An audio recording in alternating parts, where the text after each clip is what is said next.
உலகெங்கிலும் வாழும் இயற்கை உண்மை ஊடகம் பார்வையாளர்களுக்கு அன்பு வணக்கம்.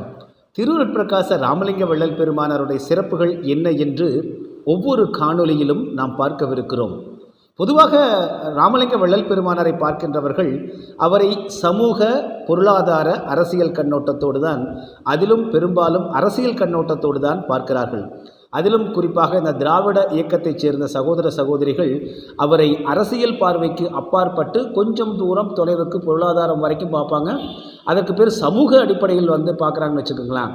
ஆனாலும் கூட அவரை ஒரு சராசரி மனிதர் போலவும் ஒரு புரட்சியாளர் போலவும் அவரை வழக்கம் போல இவர்களுடைய எதிர்பரப்புரைகளை கொண்டிருக்கக்கூடிய பிராமணர்களால் அவர் வீழ்த்தப்பட்டார் என்பது போலவும் இந்த பார்வையிலேயே அவர்கள் பார்த்து கொண்டிருக்கிறார்களே தவிர அதில் மிகப்பெரிய பிழை இருக்கிறது என்பதை பலரும் இன்னமும் உணர்ந்தபாடில்லை. அவர்கள் திருவருட்பிரகாச ராமலிங்க வள்ளல் பெருமானாருடைய பெருமானாரை பார்க்கின்ற பார்வையிலேயே பிழை இருக்கிறது, தவறு இருக்கிறது அப்படின்னு பல காணொளிகளை நம்ம சுட்டி காட்டியிருக்கோம். ஏன்னா இவர்கள் நினைப்பதைப் போல திருவருட்பிரகாச ராமலிங்க வள்ளல் பெருமானார் வெறுமனே புரட்சி செய்வதற்காகவும் சமூக, பொருளாதார, அரசியல் புரட்சி செய்வதற்காக அவர் இங்கே தோன்றவில்லை.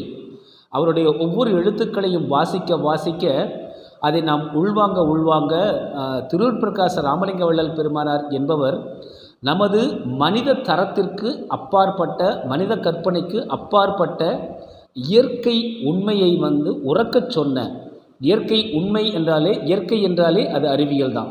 நீங்கள் அது வேதியியலாக எடுத்துக்கொள்ளலாம், புவியியலாக எடுத்துக்கொள்ளலாம், என்ன வியலாக கூட எடுத்துக்கொள்ளலாம். ஆனால் அது அறிவியல். இதைத்தான் திருவருட்பிரகாச ராமலிங்க வள்ளல் பெருமானார் இயற்கை உண்மை என்கிற அழகான சொற்களை பயன்படுத்துகிறாங்க. அவங்க அதில் மூட நம்பிக்கைக்கு இடமே இல்லை. அத்தகைய பேரறிவை கொண்டதாக இருக்கிறது.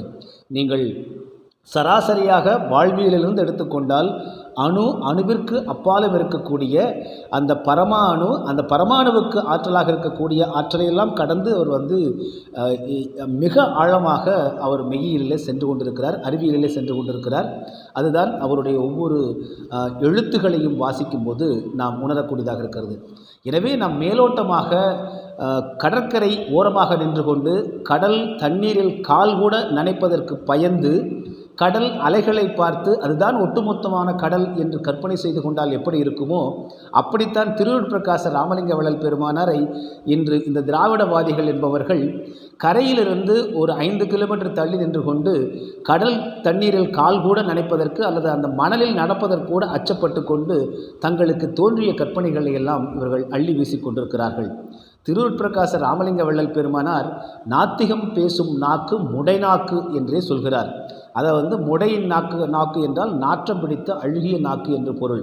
எனவே திருவருட்பிரகாச ராமலிங்க வள்ளல் பெருமானார் இவர்கள் நினைப்பதைப் போல ஒரு நாத்திகவாதியாக இவர்களால் யாராலுமே நீங்கள் அவரை கட்டம் கட்டி முத்திரை குத்தி விட முடியாது. அதற்காக வட வேத ஆரியம், அதே போல சமணம், பௌத்தம் உள்ளிட்ட பிற மதங்கள் திணித்த ஏதும் மனித வாழ்வுக்கு ஒவ்வாத, அறிவியலுக்கு ஒவ்வாத, இயற்கைக்கு ஒவ்வாத கருத்துக்கள் ஏதும் திருவருட்பிரகாச ராமலிங்க வள்ளல் பெருமானாரிடம் மெய்யியல், இறையியல், ஆன்மீகம் என்ற பெயரில் இருக்கிறதா என்றால் ஒரு துளியும் இல்லை.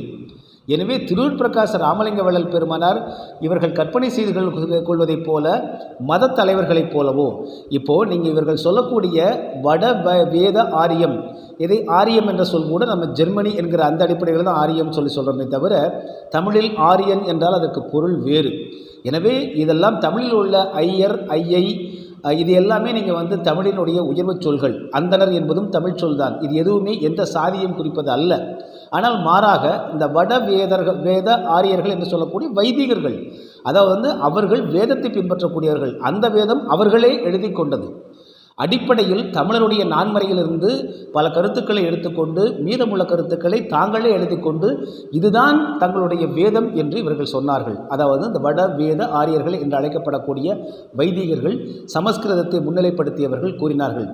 இப்போ எடுத்துக்காட்டாக புரியும்படியாக சொல்லணும்னா, இப்போது இந்தியாவை ஆள்வதற்கான, கட்டுப்படுத்துவதற்கான சட்டங்கள் 3 விதமான சட்டங்கள் இருந்தன. இந்தியன் பீனல் கோட், அதே போல் குற்றவியல் சட்டம், அதே போல் சாட்சிய சட்டம் என்று 3 விதமான பிரிவுகள் இருந்த ஐபிசி, அதே போல் பார்த்திங்கன்னா ஐபிசி என்கிற இந்தியன் பீனல் கோட், அப்புறம் கிரிமினல் ப்ரொசீஜர் கோட் என்று சொல்லக்கூடிய சிபி என்கிற ஐசிபி என்கிற இந்தியன் கிரிமினல் ப்ரொசீஜர் கோட், இந்த மாதிரி அப்புறம் சாட்சியம், விட்னஸ், இது போன்றதெல்லாம் இருந்து பார்த்தீங்களா.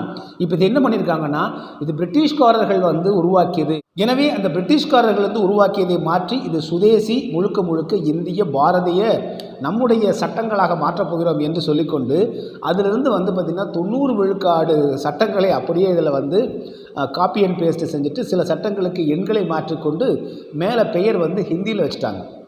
இதே தான் நீங்கள் வந்து தமிழ் மறை நூல்களில் இருந்த பல பேருண்மைகளை, பிற மதங்களில் இருந்த பேருண்மைகளை எல்லாம் அதில் பல உண்மைகளை எடுத்துக்கொண்டு சமஸ்கிருதத்தில் தங்கள் வசதிக்கு ஏற்ப பல வேலைகளை செய்து அதைத்தான் இவர்கள் வந்து வட வேதங்கள் என்று சொல்லிக்கொண்டு அதையே பின்பற்ற தொடங்கினாங்க. இதுதான் வடவேத ஆரியம் என்று சொல்லக்கூடிய வைதீகம். எனவே இப்படிப்பட்ட நிலையில் இருக்கக்கூடியதை வந்து பார்த்திங்கன்னா இது போன்ற மயக்கங்களுக்கு திருவூர் பிரகாச ராமலிங்க வள்ளல் பெருமானார் எங்காவது ஆளானாரா என்றால் இல்லை. எனவே திருவூர் பிரகாச ராமலிங்க வள்ளல் பெருமானாரை மயக்கமற்ற ஒரு பெருஞானியாக, பேரறிவாளராக நாம் மிகவும் அவர் என்ன இயற்கை உண்மையில் என்ன தரத்தில் என்ன எழுத்தில் கூறினாரோ அந்த அளவிற்கு அந்த எழுத்து வரிகளினுடைய அடிப்படையில் அதே அளவில் சென்றால் மட்டும்தான் திருவூர் பிரகாச ராமலிங்க வள்ளல் பெருமானாருடைய இந்த மெய்யியல் என்கிற சமரச சுத்த சத்திய சன்மார்க்கம் என்கிற பேரறிவியலை புரிந்து கொள்ள முடியும். இது சாதாரண அறிவியல் அல்ல, மிக மிக மிக பேரறிவியல். மனித உடல் பற்றியும், மனித ஆன்மா பற்றியும், மனித உள்ளம் பற்றியும், மனித மனம் பற்றியும் திருவூர் பிரகாச ராமலிங்க வள்ளல் பெருமானாரைப் போல இவ்வளவு அறிவியல் பூர்வமாக எளிதில் புரியும் வகையில் சொல்லி அதன் மூலமாக அதை மிகச்சரியாக எப்படி கையாள வேண்டும், அதை என்ன வகைமுறையில் கையாண்டு என்ன செயல்கள் செய்து எண்ணங்கள் கொண்டு அவற்றை மேம்படுத்தி இந்த மனித உடல் எனும் மிகப்பெரிய மாட மாளிகை அரிய ஒரு பொக்கிஷமான இந்த மனித உடலை கொண்டு நாம் அடுத்த நிலைக்கு செல்ல வேண்டும் என்பதை திருவூர் பிரகாச ராமலிங்க வள்ளல் பெருமானாரைப் போல இவ்வளவு எளிதாகவும் புரியும் வகையிலும் சமீபத்தில் சில 100 ஆண்டுகளில் சொன்ன ஞானியர்கள் வேறு எவருமே இல்லை என்று சொல்லலாம். கடந்த காலத்தில் வந்து பார்த்திங்கன்னா 1000 ஆண்டு காலமாக கூட இல்லை. அவர்களெல்லாம் வந்து நீங்கள் வந்து மறைமுகமாகவும் சுருக்கமாகவும் புரியும்படியாகவும் இல்லாமல் அதே போல் அதை பின்பற்றுவதற்கு கடினமாயும் சொல்லிக் கொடுத்திருந்தார்கள். திருவூர் பிரகாச ராமலிங்க வள்ளல் பெருமானார் பின்பற்றுவதற்கு எளிதாக சொல்லிக் கொடுத்திருக்காங்க.